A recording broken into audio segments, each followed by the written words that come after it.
pământ propriu, practic, levezele toate sunt pe pământ. Adică ăsta e pământul dumneavoastră? Da.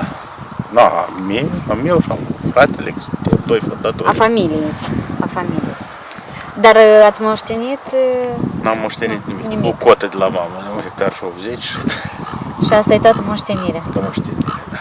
Autohtone, soiuri din Republica Moldova. Am luat și de la Jora, am luat și de la Grămâncăuț, am luat de la Căușeni și de ce. Așa. Astăzi, dacă aș face ceva mai modern, dar... Ca de exemplu? Ca de exemplu, cum a făcut băiatul, a adus pomi din Italia, au pus pe tehnologie nouă, soiuri noi, ce e cu totul alta, dar noi suntem niște soiuri mai vechi. Soi preferat e Golden. Semerenco de acum este un soi mai vechi, Aidaret tot așa, dar el era în timpul ce l-a întrebat de ruși. De la miere am avut pierdere în legătură cu aceea că n-a fost preț.